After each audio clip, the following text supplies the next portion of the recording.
আচ্ছা আমার চাওয়া পাওয়ার কিছু নাই। স্যার, কিন্তু একটা কোশ্চেন ধরেন, আপনি যে বিপ্লবের কথা বললেন, ধরেন 24-এর বিপ্লবের যারা নেতৃত্ব দিয়েছে তারাও আমার এখানে কথা বলেছেন। আপনার লাইভে এই মুহূর্তে 4.5 লাখ মানুষ দেখছে, এবং আমি কমেন্ট গুলো পড়ছিলাম।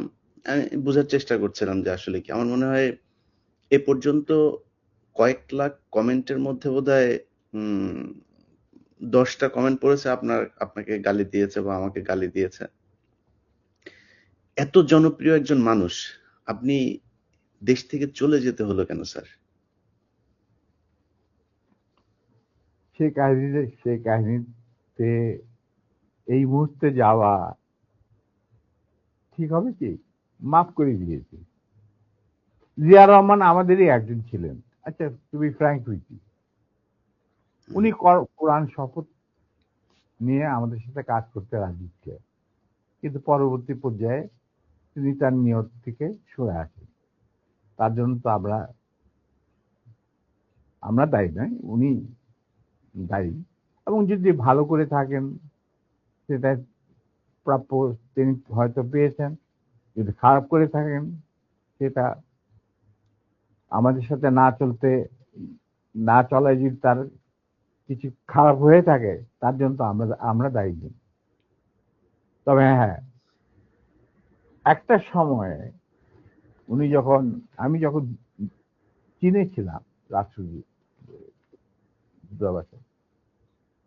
তিনি আমার বাবা কিন্তু জিয়া রহমানের ক্যাবিনেটের সিনিয়র মিনিস্টার পদে নিযুক্ত ছিলেন। কারণ আমার বাবা মনে করতেন যে আমরা আর জিয়া রহমান সব এক, কিন্তু উনি ভেতরে খবর জানতেন না। জিয়া রহমান যখন দেখলো যে তিনি সেনা পরিষদের প্রায় 4,000 লোককে মেরে ফেলেছেন তার আহ, ক্ষমতাকে কুক্ষিগত করার জন্য, আমরা তারপরে যখন তিনি দেখলেন যে তার অবস্থা খুব খারাপ, ভেতরের খবরটা সাধারণ জনগণ দেখে না, সাধারণ জনগণ দেখছে জিয়া রহমান সানগ্লাস, রেবন, গঞ্জি, কাঁধে কোদাল বসে আছেন, এই সমস্ত। কিন্তু ভেতরে যে কি হচ্ছিল আসল ক্ষমতা কেন্দ্রে, সেই সম্পর্কে সাধারণ জনগণ জানারও কোনো স্কোপ ছিল না, তারা জানতেন না।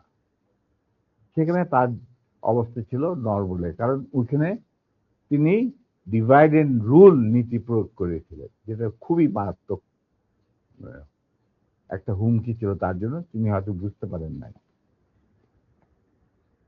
তিনি যখন রাষ্ট্রীয় সফরে আসেন, আমার বাবাকে deputy head of the delegation করে নিয়ে আসলেন এবং আমাকে বললেন যে let us forget and forgive, তোমরা আমাদের পাশে দাঁড়াও।